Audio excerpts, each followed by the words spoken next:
Good afternoon, everyone. My name is Allie Spunger, and I'm here from the Niagara Falls National Heritage Area, over in Niagara Falls in Western New York. So I'm here real quick through this lightning talk to share a little bit about some of our public art and placemaking work that we've done in our National Heritage Area. And I think the goal here is really to spark some creative ideas and really find ways to maybe connect some examples to some of the Delta stories here in the Delta. So starting off, using public art and placemaking to share community stories. So Niagara Falls, New York. I don't know, have any of you been there before? Oh, great, a couple, awesome. So you may know it's the Niagara Falls itself is the main attraction that we have there, but the stories are so significant that it made us a National Heritage Area in 2008. And so we've been working on finding ways to work with partners to uplift our stories. And we use public art in order to do that. So this is just a little quick intro here on the slide, but really our public art work really started in 2019. We launched our first project, NF Murals, Niagara Falls Murals for short. And really what that was to do was to bring public art into the urban areas of the city of Niagara Falls. Niagara Falls hadn't really seen much public art prior to this. A couple historical murals that took place in the decades before, and a couple sculptures in downtown in the tourist area of Niagara Falls. And there is a pretty big difference between if you're visiting Niagara Falls and you're just outside the park and you're maybe on a couple of those main streets with hotels, and then the many diverse communities that exist throughout the rest of the city, and of course the rest of the National Heritage Area as well. And I should also mention that we are a 13-mile stretch along the Niagara River, and we stretch from Niagara Falls itself up to our community of Youngstown. And so there's three projects that I'm going to mention today, and I'm going to actually kind of talk a little bit quicker because I'll probably get a little slowed down here. So NF Murals is how we started in 2019. We just started Prophet Isaiah's Second Coming House, which is an artist-built environment, and also our History Lives Here project that we started 2 weeks ago. So just taking through here is a quick map of the city of Niagara Falls. It doesn't give our full National Heritage Area here, but the focus today on these public art projects are in the city itself. So where the arrow is pointing is to the Highland community in the northern end of the city of Niagara Falls, and at the bottom left of the screen is actually the falls themselves. So this is about 1.5 miles from the falls, but it feels very different if you were to drive down Main Street, and I'll talk a little bit about that. So here we have, the after slide is not showing up for some reason, but we have before of the first part of NF Mural. So in 2019, when we started this mural project, we received a grant from the New York State Health Foundation. And the way that we envisioned this project was to be not just making public art, but to increase visibilities for stories and also increase walkability in our communities. So if you see here in our before picture, it might be a little small on the screen, it's showing the concrete walls of what's connected to two underpasses on two bridges. You can kind of see one on the left, and then there's a larger one that's out of view of the image that connects to the Amtrak station and the new Niagara Falls Underground Railroad Heritage Center that opened in 2018. So there's a lot of activity kind of going on here. And so what we did was to come up with this project and work towards getting this grant to create murals on this whole corridor, and it does stretch down the other street and the other way as well. So there's space for about 25 murals, and we're almost up to 20 on this stretch since 2019. And the way that we structured this process was really to find local artists in the community, many who have never painted a mural before, but also experienced artists who have painted murals before. So bringing that collaboration together, whether they're just working side by side on murals or they're actually collaborating on murals together, really helped elevate the lesser experienced artists to have an experience to be able to create murals. And that's an important thing for really building up artistic opportunities in our region. So you'll see here an artist, that's Jalen, painting his mural there. I just had to press the next slide. So here, now you see the after. I guess that was kind of a little bit of a wait and see here, but you'll see some of the murals that are painted. Again, I know it's kind of small on the screen, but just to give you an idea of how they're positioned And it's really kind of like an outdoor art gallery experience. That walkability piece is really key, and really this focus here on community engagement around this is that we really reached out to the community. We went, to community centers through our network of partners to find out what stories people wanted told and what stories were not being told. And so by doing that, we really heard that a lot of residents here in the Highland community, which is a predominantly Black community, wanted their stories told of the first grocery store that opened, of the first Black doctor in Niagara Falls. So that's a lot of the murals that you would encounter here if you were to visit. So again, kind of going through here. So here's another mural. This is Madonna, a local Niagara Falls artist, with her second mural of Harriet Tubman. And so again, we bring those untold stories to the forefront through these projects.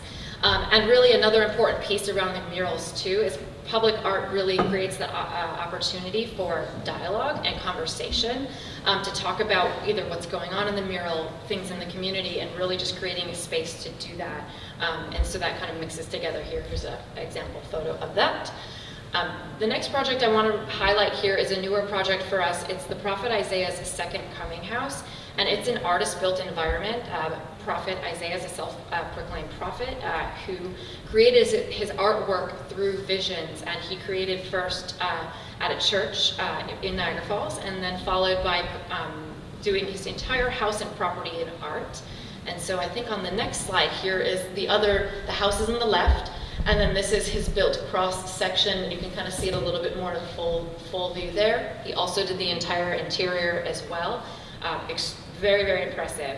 And he had passed away, unfortunately, in 2020. And so then the Kohler Foundation out of Wisconsin, they preserve art environments. They stepped in to facilitate the purchase of the house, and then they were looking for long-term stewards of this site.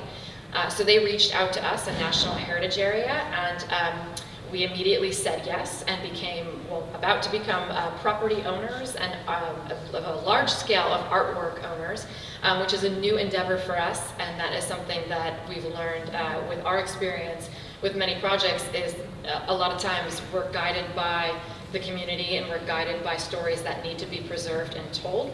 And so sometimes it takes us in a totally different direction. So this is where we're really focusing on over the next couple of years. This house is in preservation right now. So here you'll see in this picture here, that's the backyard about 6 months ago. And so right now, the concrete was just poured for new sidewalks that are accessible sidewalks.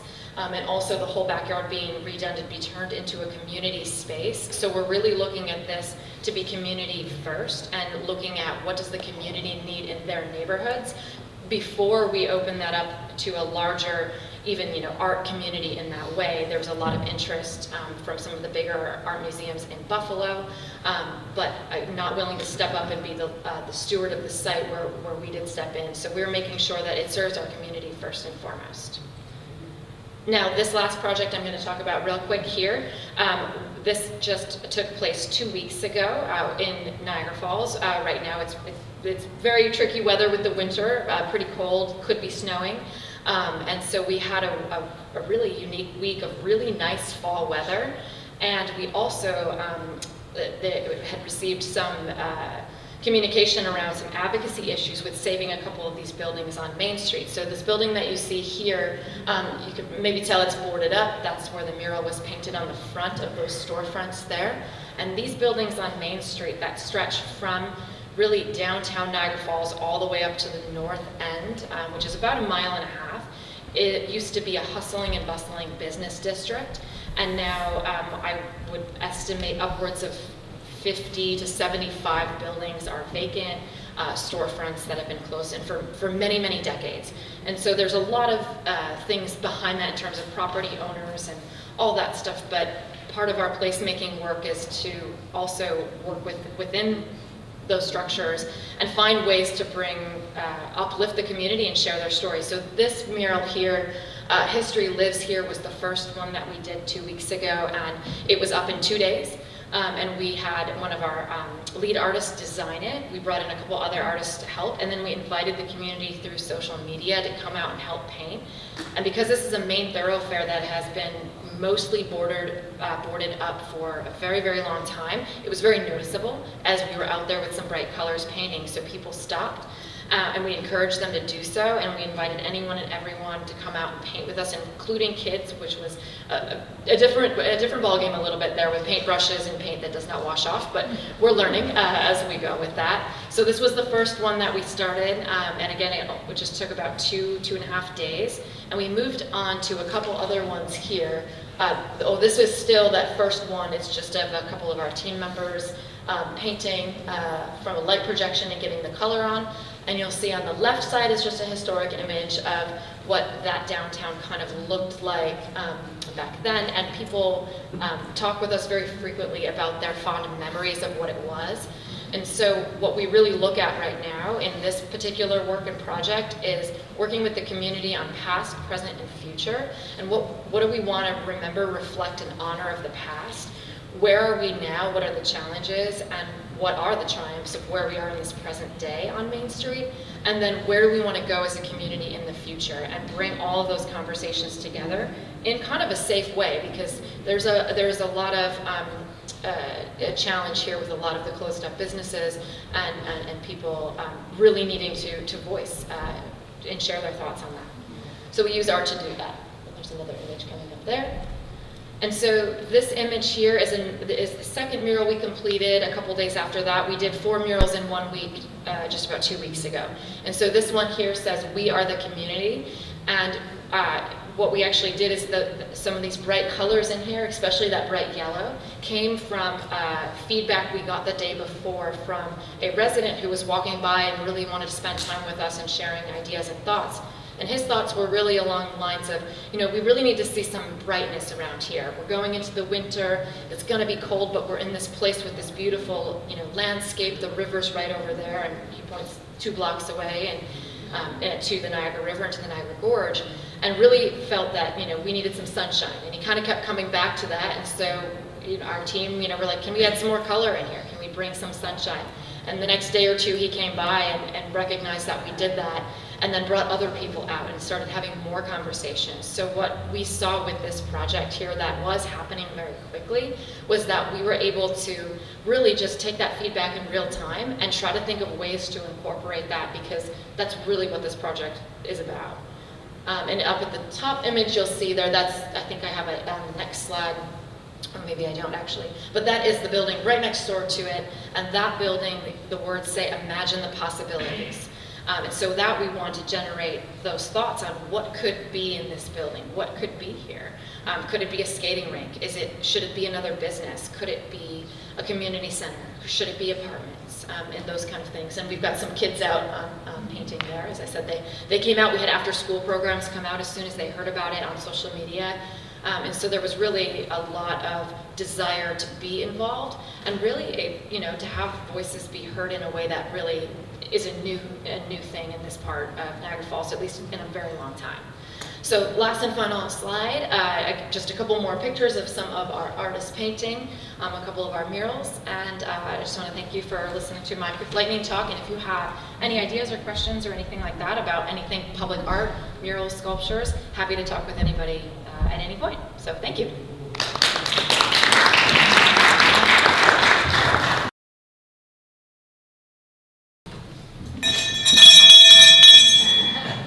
Class is now in session. I'm Steve Herringer, and I'm privileged to represent the 1883 Clarksburg Schoolhouse Board of Directors. And I used to have some brains between my ears. Now I carry it in my back pocket. So bear with me on that. Our story starts back in 1883 when the Clarksburg Schoolhouse was built, and it was actually the third schoolhouse in Clarksburg. They started in 1850 and built that one is lost in time. They built another one in the mid-60s. That is lost in time. And in 1883, they built this third schoolhouse, which is really a survivor, and we're really happy about that. our Clarksburg area has always been very interested in promoting education. And so this is a great project that we're really excited about. The new schoolhouse, the Clarksburg Elementary School, was built in 1923. And so it's almost 100 years old, the new schoolhouse is. But this old schoolhouse resided at the Noah Adams Lumber Company after it was closed in 1923 when the new school was built. And the Noah Adams Lumber Company appended it onto their building structures and used it for storage. And but kept the building. It was always on stilts. The levees were not raised in the Clarksburg area, were not finished until 1918. And as a result of that, the building was originally on stilts, and they kept it on stilts when they appended it to the lumber yard, which allowed access for them with trucks into the storage.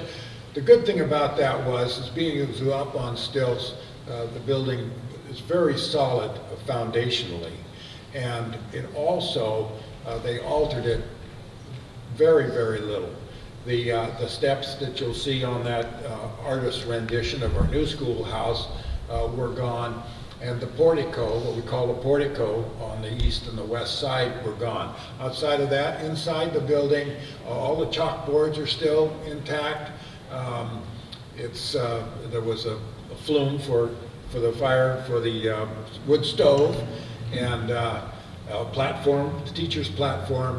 The building really is in pretty nice condition for how old it is. The Friends of the Clarksburg Schoolhouse were incorporated in 2015, and we actually started a year or two before we finished the incorporation process started on the project. The building was actually donated to us by Dan and Judy Serpa, who owned the lumber yard. They made that as a gift to the community, which was a fantastic bit of a seed donation there. We started on the relocation. We investigated 4 or 5 different sites throughout the Clarksburg area that we thought would be well suited to the schoolhouse. We couldn't leave it where it was. And we arrived at being able to put a deal together on 3 vacant lots that are side by side right on the corner of Netherlands Road and the River Road. And so we have just fabulous exposure. We've got a great grove of oak trees on the property, just as it was so characteristic of the area back then, and it is absolutely the perfect site for this. So the board consists of 10 community members who have been working together for 8 years now, and we're pleased at where we are. We're staggered at the amount of time that it's taken to get there. What we've done is we moved the schoolhouse onto the lot, and then poured the foundation underneath it. Moved the schoolhouse over the foundation, raised it, and built the block wall, which is representative of the stilts that it was on, or will be when we're done with it.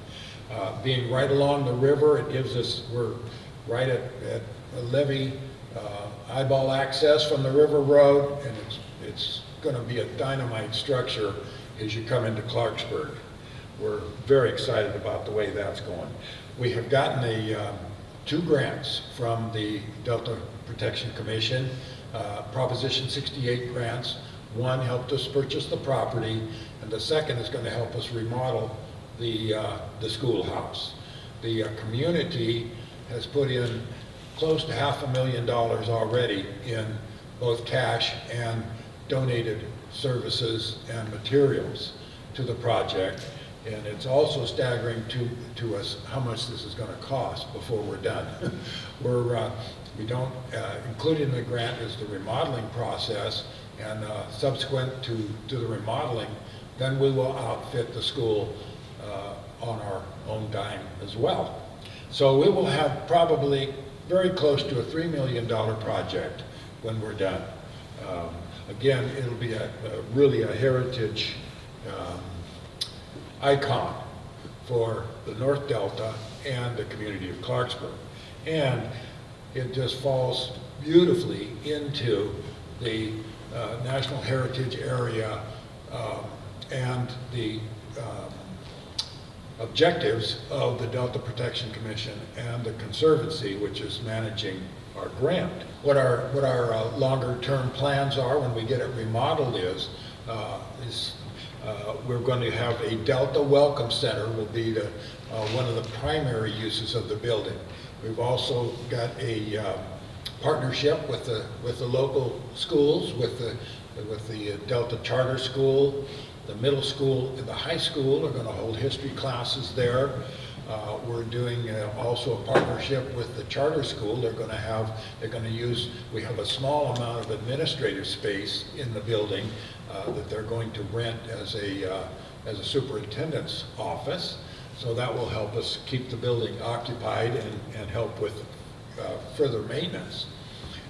Half the building, about 2,000 square feet, half the building is going to be a community gathering center, actually not quite half, about 800 square feet.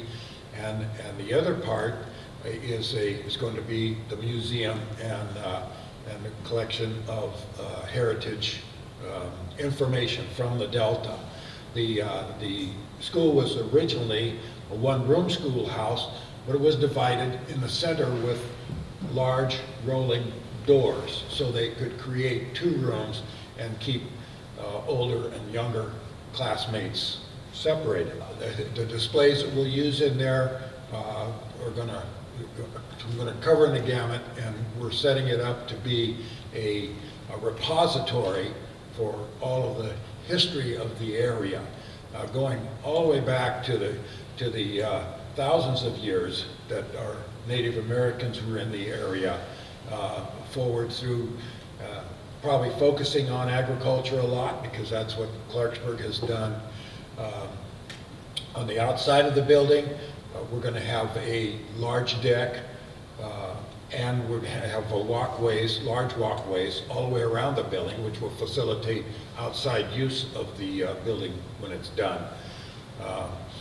The grounds will include on the south side, and we're working with the Yamne Miwok Indian tribe to create a actual small village scene, and so that we can represent their history the way they want it represented. They're working with us on the project. On the north side of the building, on the grounds, we will have a heritage agricultural equipment display, since agriculture has been so prominent in the Delta. With the landscaping outside, we'll have picnic tables. We are redeveloping a very informal parking area now that's part of our property into about 17 formal parking places, and we may even end up with a electric vehicle charging station along with to satisfy the handicapped ADA requirements. We're going to have a bridge on the building. You see the portico on the west side of the building and on the mock-up there, and we're actually going to duplicate that portico on both sides of the building. So both from the east and the west, it will look substantially the same. The east side will have a ramp from the river, so you can park on top and then take a ramp right into the building, which satisfies our ADA requirements for access. On the west side of the building, we'll duplicate something close to the original stairs up to the building. So we're well on the way. We're extremely grateful to the Conservancy and the Delta Protection Commission for helping us along with this. And I think with what you heard today on the National Heritage Area, we just checked all the boxes for what they're trying to do in the Delta to preserve the history and the heritage and to share so many of the Lord's blessings that He heaped on the Delta with so many others. So thank you for listening.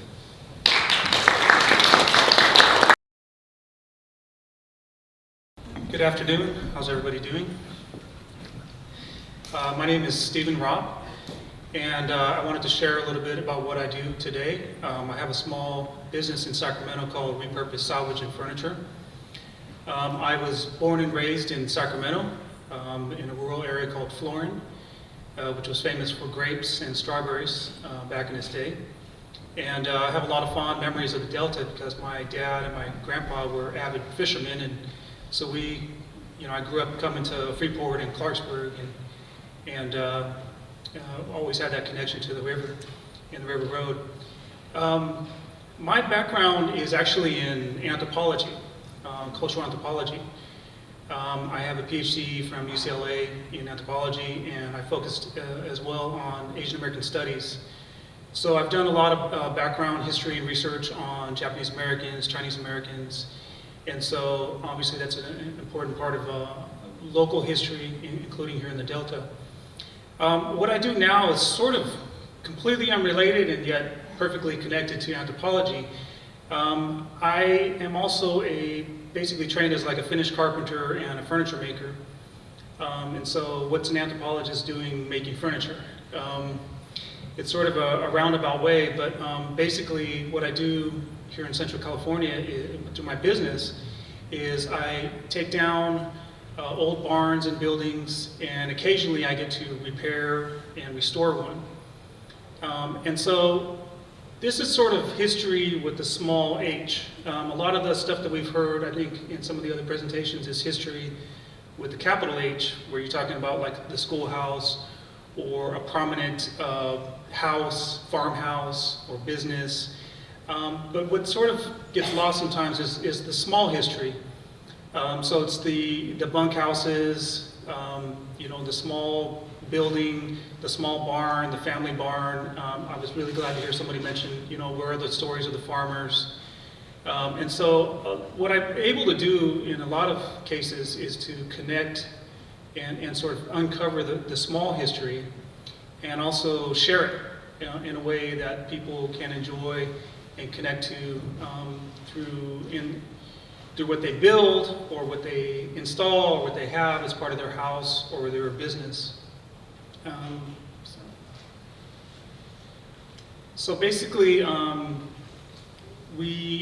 as I mentioned, we work on these old barns throughout Central California, anywhere from Chico up into the foothills, Stockton, over into the Delta, Vallejo, Vacaville, all over the place. I've been working recently in Cortland.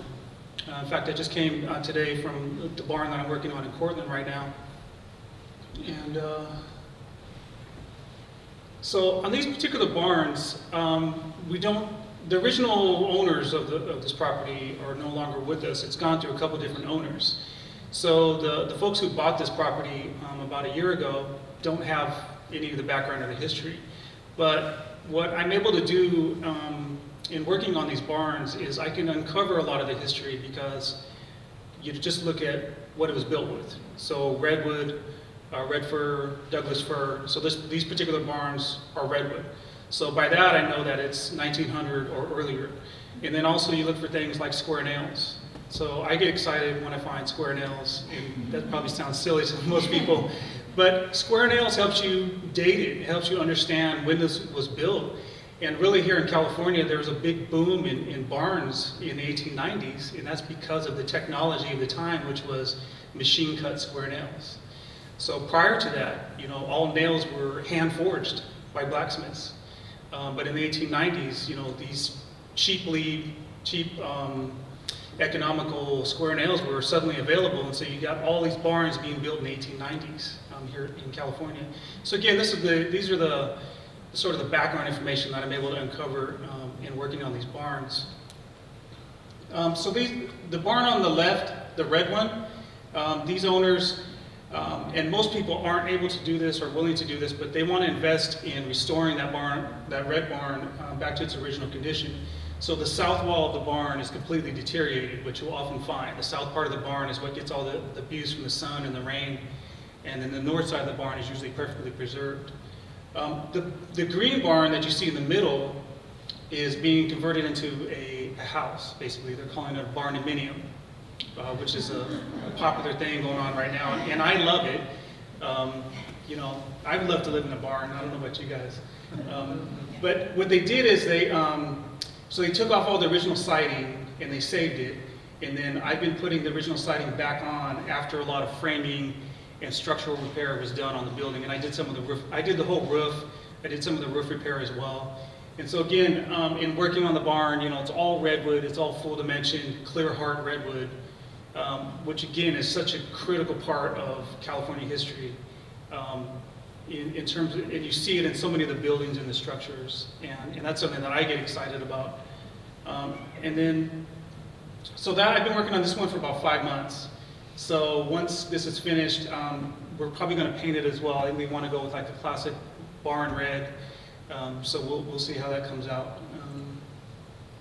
So we also do historical restorations, basically. So this is actually not here in the Delta, but this is over in West Sac.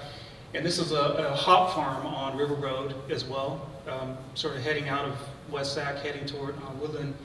And on this particular one, this hop farm, these buildings date to about 1915. And the second owners are the ones who own this property now. And the lady was interested in, you know, she uses this barn for family gatherings and stuff. And so she was, you know, willing and able to invest some money in restoring the barn. So somebody else did the roof. But I basically, there was a lot of termite damage and dry rot in that south wall. So I took all that down, I reframed it using all original historical materials. So there's no Home Depot lumber in this, which I hate to see that. It's an original barn, it's gotta have, you know, original period correct wood in it for me.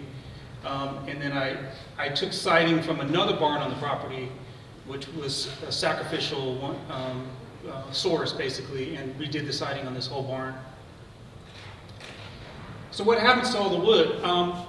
I have a small salvage yard in Sacramento. I'm in the old US Army Depot, and so all of these materials from these barns and these buildings I make available to the public basically as a resource.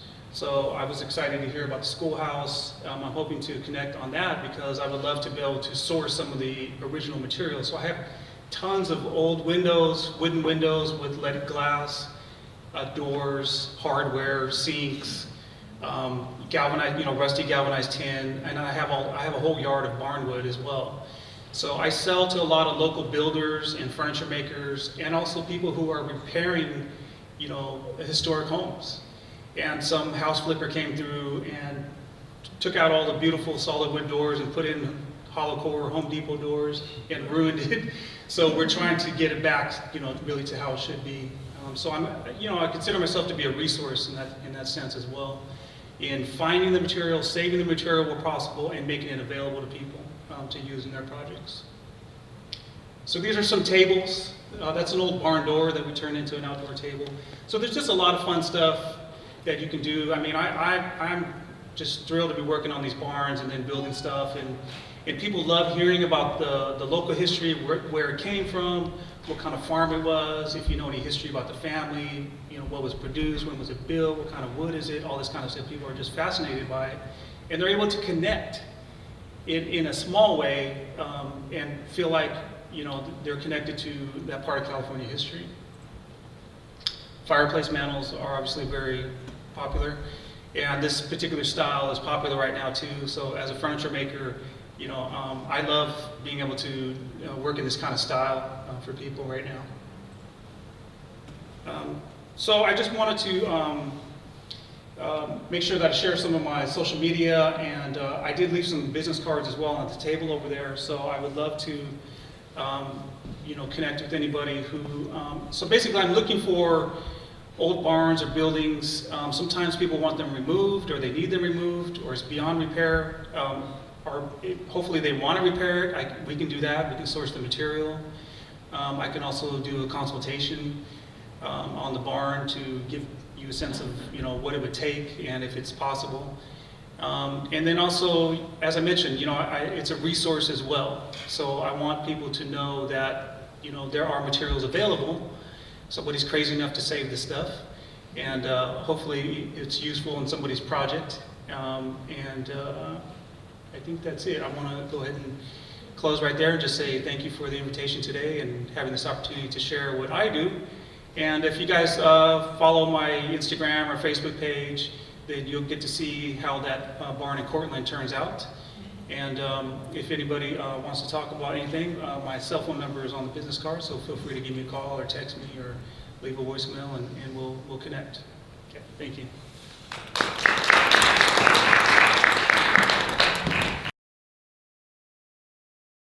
Good evening, everyone. Almost evening, I think. My name is Amanda Bowl. I am with the Delta Stewardship Council. We are a sister agency to the Delta Protection Commission and the Delta Conservancy. We were created in 2009 by the Delta Reform Act. We manage the Delta Plan and work on a number of issues kind of across the board in the Delta that focus on water supply reliability, ecosystem health, and all with a very, very strong eye towards Delta as a place. So very glad to be here and be part of this today. I want to just talk about a couple of initiatives of the Delta Stewardship Council right now that very much relate to Delta's place, and I think very broadly with the Delta Heritage Area. And that is environmental justice and also our upcoming Delta Residents Survey. So I'm going to be covering two things today.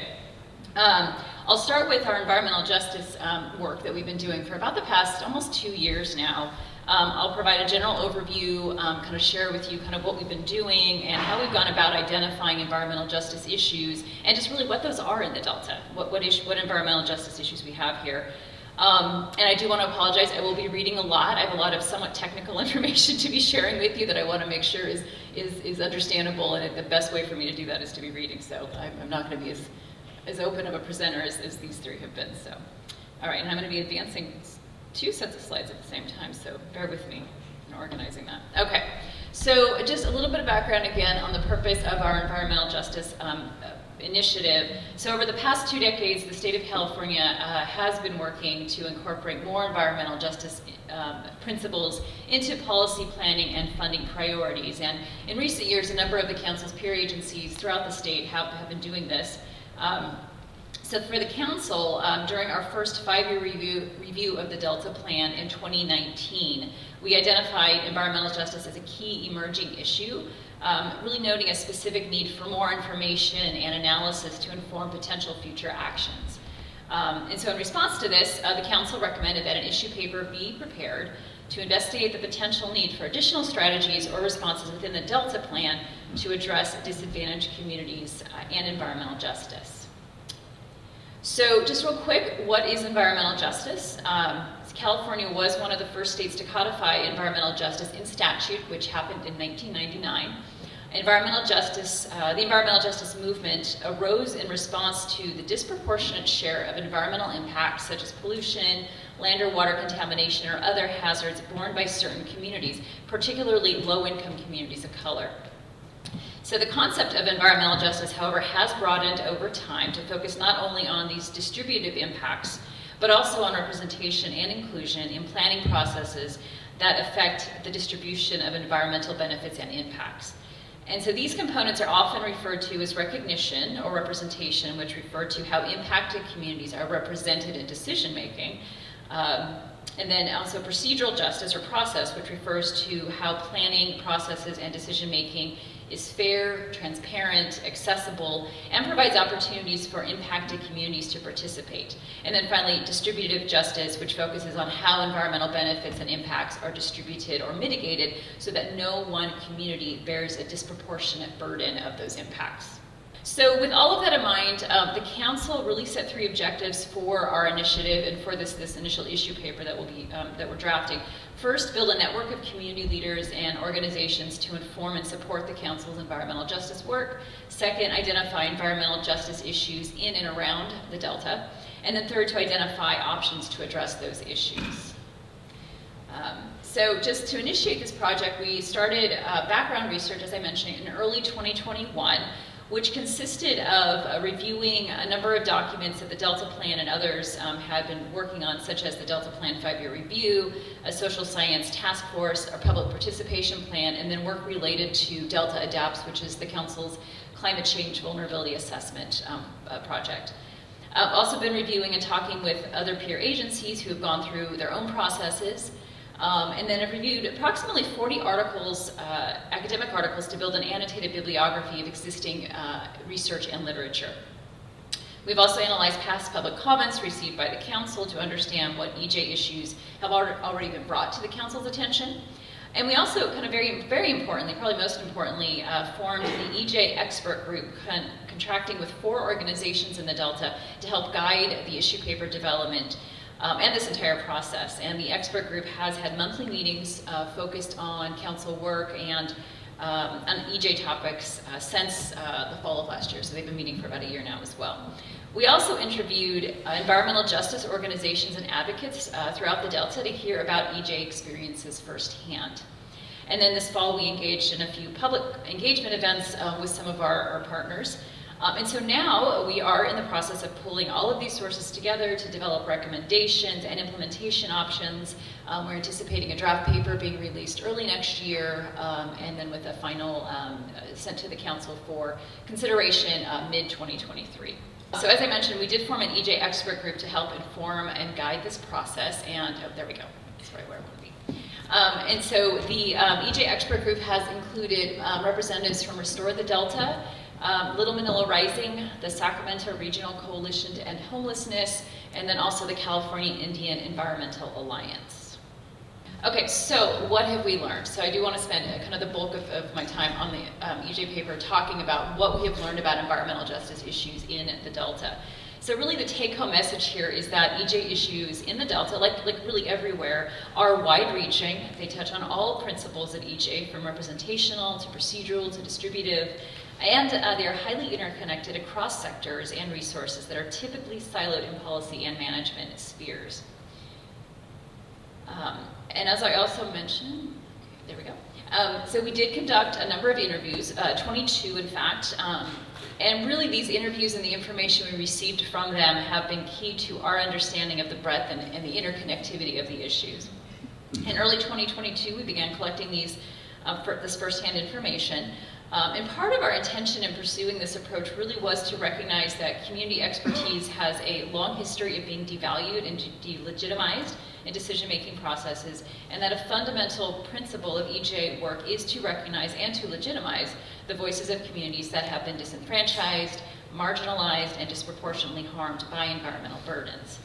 And so the interviews really prioritize the voices of EJ communities and advocates, and really provided opportunities to identify other EJ issues perhaps not previously on our radar, as well as to learn more in depth about which communities are most impacted, how non-governmental and community-based organizations are engaging on these issues, and then also their ideas and opportunities for addressing environmental injustices in the Delta. So the visual here on the right is a representation really of the wide swath of EJ issues that we heard about in our interviews and the interconnectivity between these different issues. Specific issues we heard about are in the gray circles kind of on the periphery of the figure.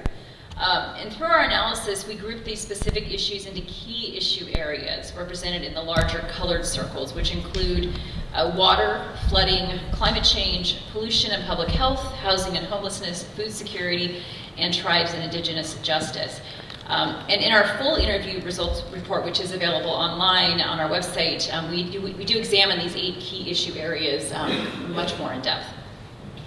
And then the lines connecting the nodes on this graphic show how interviewees talked about relationships and interconnectivity between issues. And as you can see, interviewees really see these issues as highly connected and interrelated.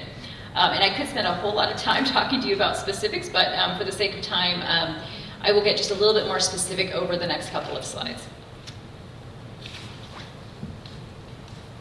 Oh, okay, there's more visual on this. There we go. So this slide tries to demonstrate representational justice. So again, this is that EJ principle that calls for recognizing which communities are impacted by environmental harms and ensuring their perspectives are represented in decision-making processes.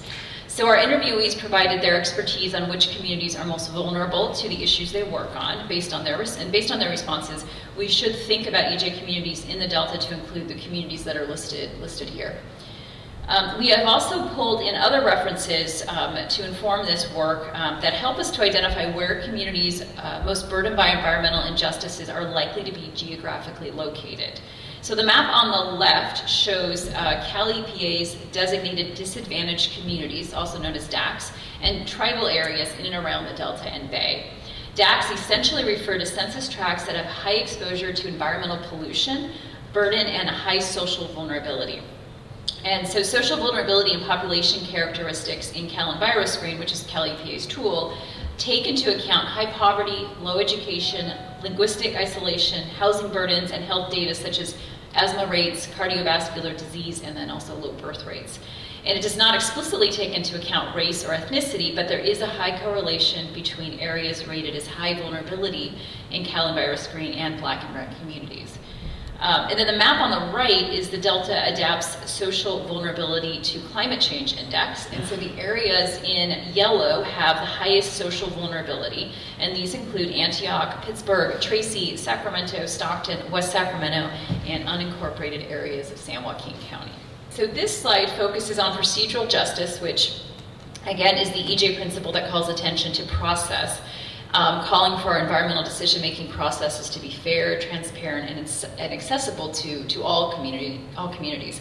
Interviewees provided rich descriptions of the challenges around procedural justice, including process transparency, meeting support, regulatory enforcement, and meaningful engagement. And what we're highlighting here on this slide are some of the barriers that interviewees named around meaningful engagement, which included trust, technical knowledge, and capacity to participate. And so interviewees explained that EJ communities have a long history of being disenfranchised, as I mentioned earlier, by government, and feel that engagement processes are often done more as box-checking exercises rather than in genuine interest of hearing these community members' needs. EJ communities often are not familiar with technical aspects of issues, which make it difficult to participate or even know how to engage. And it can feel like a very intimidating space that privileges technical, scientific, and bureaucratic knowledge, devaluing other ways of knowing.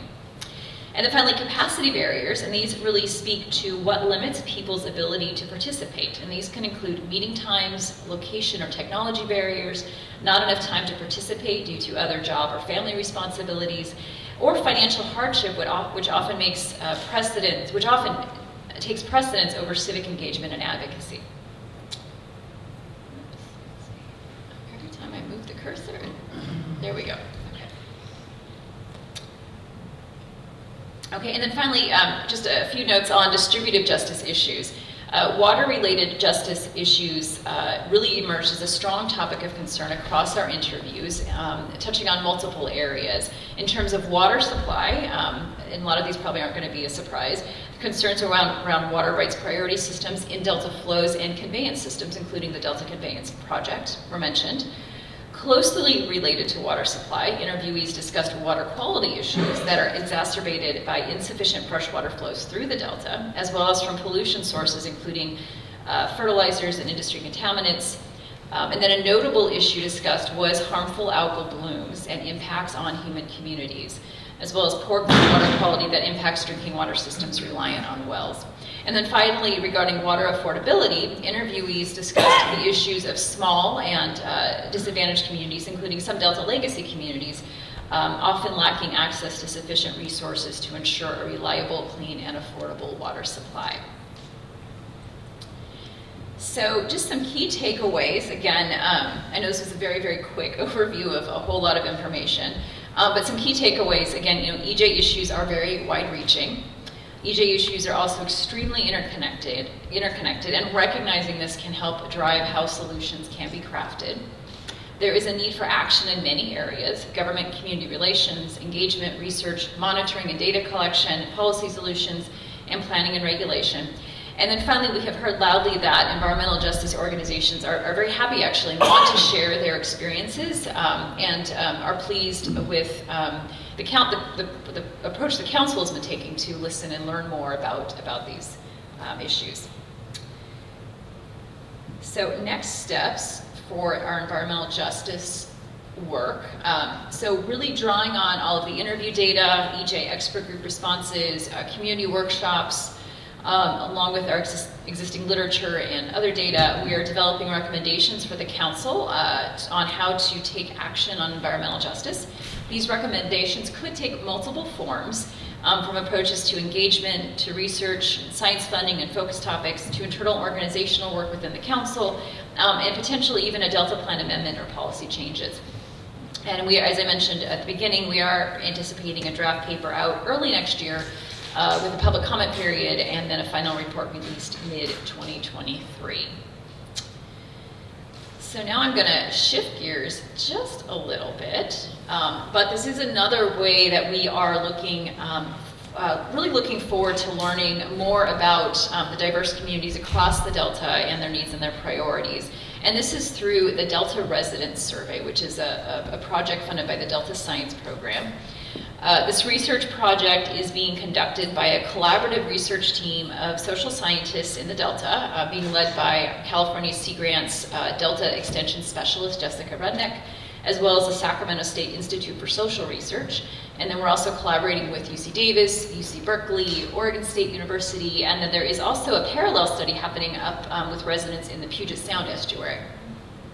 And so the objectives of the survey research project are threefold.